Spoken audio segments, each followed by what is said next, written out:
நண்பர்கள் எல்லாருக்கும் வணக்கம்.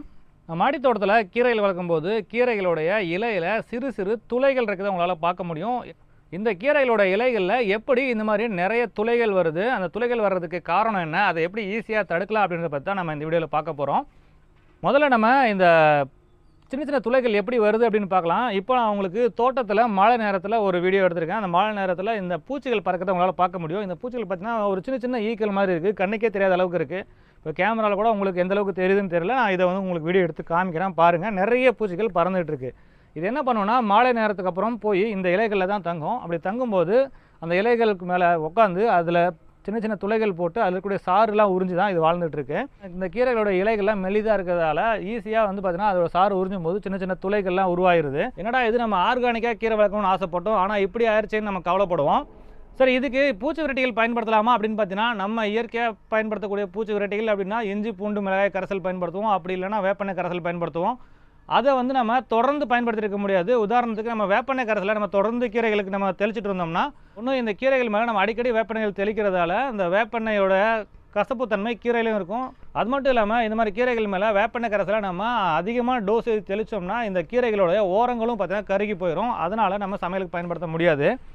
சரி, இந்த கீரை வளர்க்குறதா ரொம்ப ஈஸியாச்சு. ஆனால் இந்த பூச்சிகள் தான் நமக்கு பெரிய சவாலா, இதை நம்ம ஈஸியாக சரி பண்ணலாம் அப்படின்றதுக்காக தான் இந்த ஸ்டாண்டுக்கு மேலே ஒரு நெட்டு போட்டிருக்கேன். நம்ம சேனலில் ஏற்கனவே ஜனவரி ஸ்டார்டிங்கில் இந்த ஸ்டாண்டு வந்து கீரை வளர்க்குறதுக்காகவே டிசைன் பண்ணி காமிச்சேன். அப்படி டிசைன் பண்ணி காமிக்கும்போது மேலே வந்து பார்த்திங்கன்னா இந்த பைப்பை நீட்டி விட்டுருந்தேன், கிட்டத்தட்ட ஒரு அரடி உயரத்தை நீட்டி விட்டுருந்தேன். அப்போவே சொல்லியிருந்தேன் இது கீரை வளர்க்குறதுக்காக தனியாக பிரத்யேகமாக வடிவமைச்ச பேகு, அதுக்கு மேலே நெட்டு போடணும் அப்படின்றதுக்காக தான் இந்த மாதிரி எக்ஸ்ட்ரா பைப்பு விட்டுருக்கேன் அப்படின்னு சொல்லியிருந்தேன். இப்போ வந்து பார்த்திங்கன்னா இதில் கீரையும் விதைச்சிருக்கேன். அது மட்டும் இல்லாமல் இதுக்கு மேலே இந்த நெட்டும் போட்டிருக்கேன். இந்த நெட்டு வந்து பார்த்திங்கன்னா ரொம்ப சிம்பிளாக நம்மளே செய்யலாம்.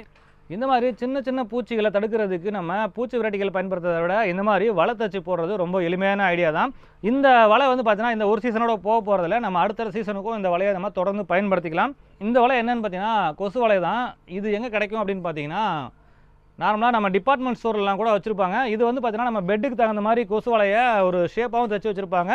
சில இடங்கள் வந்து பார்த்தீங்கன்னா இது மாதிரி மீட்டர் கணக்கிலையும் கொடுக்குறாங்க. நான் வந்து பார்த்தீங்கன்னா இது மாதிரி மீட்டர் கணக்கில் தான் வாங்கிட்டு வந்தேன். பார்த்தீங்கன்னா இது பாருங்கள், கிட்டத்தட்ட ஒரு 5 அடி உயரத்துக்கு அப்படியே ரோல் மாதிரி இருக்கும். இந்த ரோலை தான் கட் பண்ணி நான் இந்த தொட்டிக்கு தகுந்த மாதிரி தைச்சிருக்கேன். இதை தைச்சி தான் போடணும் அப்படின்னு அவசியம் கிடையாது.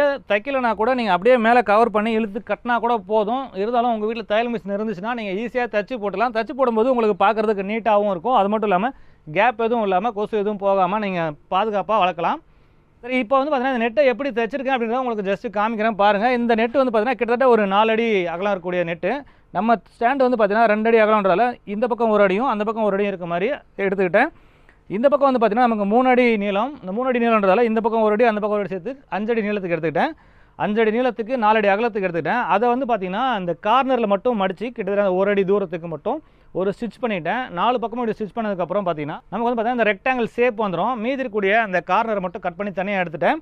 இப்போ வந்து பார்த்திங்கன்னா இந்த நெட்டை கொண்டு வந்து இந்த தொட்டி மேலே அப்படியே கவர் பண்ணுறேன் பாருங்கள். ரொம்ப ஈஸியாக நம்ம மேலே அப்படியே போட்டலாம்.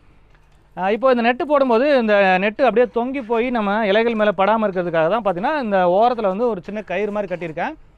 தேவைப்பட்டால் நம்ம பைப்பே போட்டுடலாம், ஆனால் பைப்போட காஸ்ட் ரொம்ப அதிகம் ஆகும் அப்படின்றதால சும்மா கயிறு கட்டியிருக்கேன். இந்த நெட்டு போட்டுறதால நமக்கு இப்போ 2 பெனிஃபிட்டு. ஒன்று வந்து பார்த்திங்கன்னா இந்த சின்ன சின்ன பூச்சிகள் அவங்களுக்கு காமிச்சோம் பார்த்திங்களா, அந்த பூச்சிகள் எதுவும் இந்த நெட்டை கிராஸ் பண்ணி உள்ளே போயிட்டு நம்ம இந்த இலைகளில் துளை போடாது. நம்ம இதுக்கு எந்த வித பூச்சி விரட்டியும் பயன்படுத்தாமல் நம்ம இந்த கீரையை வந்து ஆர்கானிக்கான முறையில் வளர்த்து அறுவடை பண்ணலாம். ரெண்டாவது வந்து பார்த்திங்கன்னா இந்த நெட்டு போட்டுறதால நம்ம தண்ணி வந்து இந்த கீரைக்கு ஊற்றும் போது நம்ம பூவாளி மூலமாக ஊற்றுவோம். அப்படி பூவாளி மூலமாக ஊற்றும் போது தண்ணி மேலேருந்து ஃபோர்ஸாக போய் விழுந்ததுன்னா அந்த கீரையெல்லாம் பார்த்திங்கன்னா ரொம்ப சின்னதாக இருக்கும்போது அப்படியே படுத்துரும். அந்த தண்ணி ஊற்றுற வெயிட்டில் வந்து கீரையெல்லாம் படுத்துரும். ஆனால் இப்போ வந்து பார்த்திங்கன்னா நம்ம தண்ணி ஊற்றும் போது இந்த நெட்டில் பட்டு அதுக்கப்புறம் தான் வந்து போகுது. நம்ம மேலேருந்து ஊற்றுற ஃபோர்ஸ் வந்து நெட்டில் தான் படுது. அதுக்கப்புறம் பார்த்திங்கன்னா ஃபோர்ஸ் குறைஞ்சி இந்த கீரைகள் மேலே விழுறதால இந்த கீரையும் வந்து படுக்காமல் அப்படியே நேராக இருக்குது. ஸோ நமக்கு வந்து பார்த்திங்கன்னா இந்த ஒரு சின்ன வலை தச்சு போட்டதால் நமக்கு 2 ப்ராப்ளத்தை சால்வ் பண்ணிட்டோம். ஒன்று வந்து பார்த்திங்கன்னா இந்த பூச்சி விரட்டி இல்லாமல் இந்த பூச்சிகளை கண்ட்ரோல் பண்ணியிருக்கோம். ரெண்டாவது வந்து பார்த்திங்கன்னா தண்ணி ஊற்றும் போதும் இந்த கீரைகள் படுக்காமல் அப்படியே ஸ்டேபிளாக இருக்குது. இந்த 2 விதத்தில் நமக்கு பயன்படுது. இப்போ பாருங்கள், இது நம்ம எடுக்கிறதுக்கும் சரி அதை கொண்டு போய் போடுறதுக்கும் சரி அந்த ஸ்டாண்டு ஷேப்லேயே இருக்கிறதால நம்ம ஈஸியாக மாட்டிக்கலாம், ஈஸியாக எடுத்துக்கலாம். இந்த மாதிரி நம்ம மாடித்தோட்டத்தில் கீரைகள் காய்கறிகள் வளர்க்கும்போது அதில் வரக்கூடிய பிரச்சனைகளை பார்த்து நம்ம பின்வாங்காமல் அதுக்கு எந்த மாதிரி பாதுகாப்பு நடவடிக்கை எடுக்கலாம் அப்படின்றத யோசித்து நம்ம அதுக்கான பாதுகாப்பு நடவடிக்கை எடுத்துட்டோம்னா பிரச்சனையே இல்லாமல் நம்ம மாடித்தோட்டத்தில் கீரைகள் காய்கறிகள் ஆர்கானிக்கான முறையில் வளர்த்து அறுவடை பண்ணலாம். இந்த தகவல் உங்களுக்கு பிடிச்சிருந்தா லைக் பண்ணுங்கள், உங்கள் நண்பர்களுக்கும் தேவைப்பட்டால் ஷேர் பண்ணுங்கள். இது வரைக்கும் நம்ம குணா கார்டனிங் ஐடியாஸ் யூடியூப் சேனலை சப்ஸ்கிரைப் பண்ணாமல் இருந்தீங்கன்னா மறக்காமல் சப்ஸ்கிரைப் பண்ணிங்க. மேலும் ஒரு நல்ல பதிவில் சந்திக்கலாம். நன்றி, வணக்கம்.